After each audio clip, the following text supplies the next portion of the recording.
दुनिया के सभी धर्म ग्रंथों में सृष्टि रचना के बारे में लिखा गया है, लेकिन वे विज्ञान की कसौटी पर खरी नहीं उतरती, सिवाय वेदों के। जिस तरह पुराणों में भूगोल और साइंस के विरुद्ध सृष्टि का उल्लेख है, जैसे कभी शेषनाग के सर पर पृथ्वी रखी है तो कभी वराह अवतार के दांत पर, इसी तरह बाइबल और कुरान में भी असंभव अवैज्ञानिक बातें लिखी है।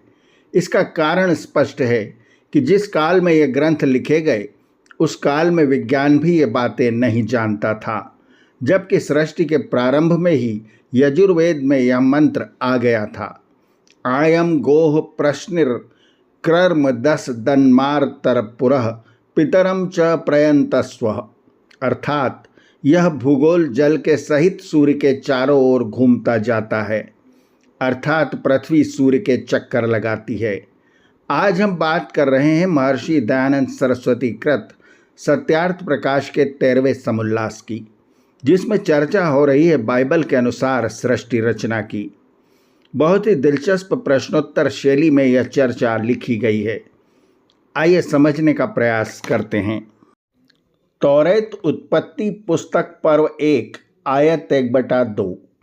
आरंभ में ईश्वर ने आकाश और पृथ्वी को सृजा, और पृथ्वी बेडौल और सूनी थी, और महिराब पर अंधियारा था, और ईश्वर का आत्मा जल के ऊपर डोलता था।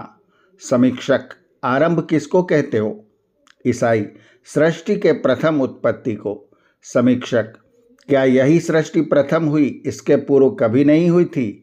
ईसाई, हम नहीं जानते हुई थी या नहीं, ईश्वर जाने। समीक्षक, जब नहीं जानते तो इस पुस्तक पर विश्वास क्यों किया कि जिससे संदेह का निवारण नहीं हो सकता, और इसी के भरोसे लोगों को उपदेश कर इस संदेह के भरे हुए गर्त में क्यों फंसाते हो? और निसंदेह सर्व शंका निवारक वेद मत को स्वीकार क्यों नहीं करते? जब तुम ईश्वर की सृष्टि का हाल नहीं जानते हो तो ईश्वर को कैसे जानते होगे? बताओ, आकाश किसको कहते हैं? ईसाई, पोल और ऊपर को। समीक्षक, पोल की उत्पत्ति किस प्रकार हुई? क्योंकि यह विभू पदार्थ है और अति सूक्ष्म है, और ऊपर नीचे एक सा है। जब आकाश नहीं बना था तब पोल और अवकाश था या नहीं? जो नहीं था तो ईश्वर, जगत का कारण और जीव कहाँ रहते थे? बिना अवकाश के कोई पदार्थ स्थित नहीं हो सकता, इसलिए तुम्हारी बाइबल का कथन युक्त नहीं। ईश्वर बेडौल, उसका ज्ञान कर्म बेडौल होता है या सब डोल वाला? ईसाई, डोल वाला होता है। समीक्षक, तो यहाँ ईश्वर की पृथ्वी बेडौल थी, ऐसा क्यों लिखा? ईसाई, बेडौल का अर्थ यह है कि ऊंची नीची थी, बराबर नहीं थी।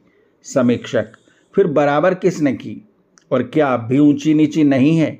इसलिए ईश्वर का काम बेडौल नहीं हो सकता, क्योंकि वह सर्वज्ञ है। उसके काम में न भूल न चूक कभी हो सकती है, और बाइबल में ईश्वर की सृष्टि बेडौल लिखी, इसलिए यह पुस्तक ईश्वर कृत नहीं हो सकती। अच्छा बताओ, ईश्वर की आत्मा क्या पदार्थ है? ईसाई, चेतन है। समीक्षक, वह साकार है या निराकार, तथा व्यापक है या एकदेशीय? ईसाई, निराकार है, चेतन और व्यापक है, परंतु किसी एक सनाई पर्वत और चौथा आसमान आदि स्थानों पर विशेष करके रहता है।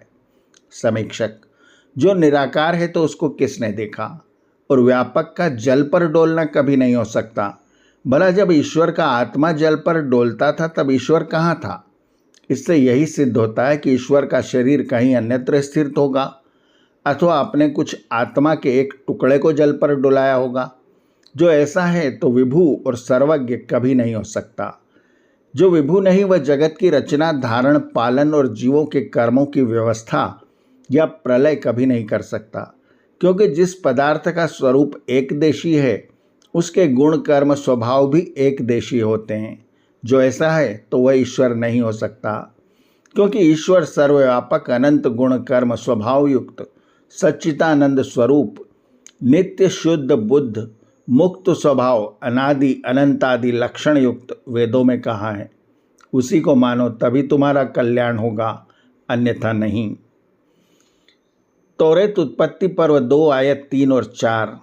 और ईश्वर ने कहा कि उजियाला होवे, और उजियाला हो गया, और ईश्वर ने उजियाले को देखा कि अच्छा है।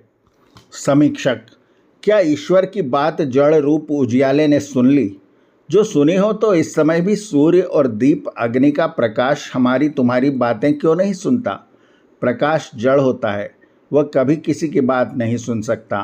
क्या जब ईश्वर ने उजियाले को देखा तभी जाना कि उजियाला अच्छा है? पहले नहीं जानता था? जो जानता होता तो देखकर अच्छा क्यों कहता? जो नहीं जानता था तो वह ईश्वर ही नहीं।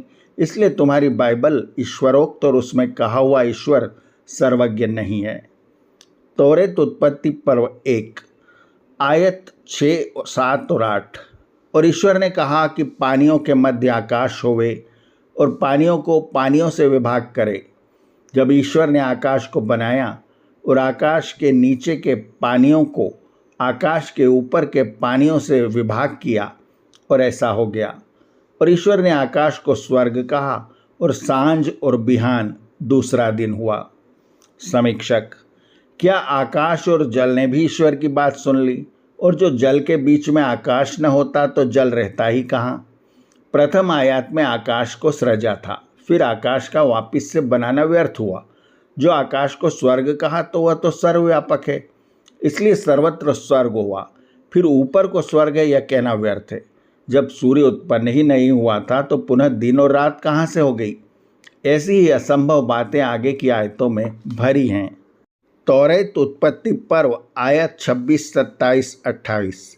तब ईश्वर ने कहा कि हम आदम को अपने स्वरूप में अपने समान बनावें। तब ईश्वर ने आदम को अपने स्वरूप में उत्पन्न किया। उसने उसे ईश्वर के स्वरूप में उत्पन्न किया। उसने उन्हें नर और नारी बनाया और ईश्वर ने उन्हें आशीष दिया। समीक्षक: यदि आदम को ईश्वर ने अपने स्वरूप में बनाया तो ईश्वर का स्वरूप तो पवित्र, ज्ञान रूप, आनंदमय आदि लक्षण युक्त है। उसके सदृश आदम क्यों नहीं हुआ? जो नहीं हुआ तो उसके स्वरूप में नहीं बना। और आदम को उत्पन्न किया तो ईश्वर ने अपने स्वरूप ही की उत्पत्ति वाला किया। फिर वह अनित्य क्यों नहीं? और उसमें ईश्वर के गुण, कर्म, स्वभाव क्यों नहीं थे? पूरे बाइबल में लिखी गई ऐसी अनेक असंभव और अवैज्ञानिक बातों का खंडन स्वामी जी ने 13वें समुल्लास में किया है। यहाँ पर स्वामी जी बता रहे हैं कि प्रकृति को अनादि माने बगैर सृष्टि की रचना असंभव है, क्योंकि यदि ईश्वर ने अपने में से प्रकृति बनाई या इंसान बनाया तो उसके यानी ईश्वर के गुण, कर्म, स्वभाव उसमें होने थे, जो न प्रकृति में है न जीवात्मा में। इसलिए त्रैतवाद का सिद्धांत तर्कपूर्ण है कि ईश्वर, जीव और प्रकृति तीनों अनादि हैं। ईश्वर ने जीव के आनंद के लिए प्रकृति मूल से यह संसार बनाया और ऐसा अनंत काल से हो रहा है। ऋग्वेद का मंत्र है, सूर्या चंद्रमसौ धाता यथा पूर्वम कल्पयत दिवंच पृथ्वींच अंतरिक्ष मथो स्व। अर्थात पिछले कल्प के अनुसार ही ईश्वर ने सूर्य, चंद्रमा और अंतरिक्ष को बनाया। आर्यावर्त की कहानियाँ चैनल को सब्सक्राइब करें और बेल आइकन के बटन को दबाएं, ताकि हम जब नया वीडियो लेकर आएँ तो उसकी सूचना आपको तुरंत मिल जाए। धन्यवाद। नमस्ते।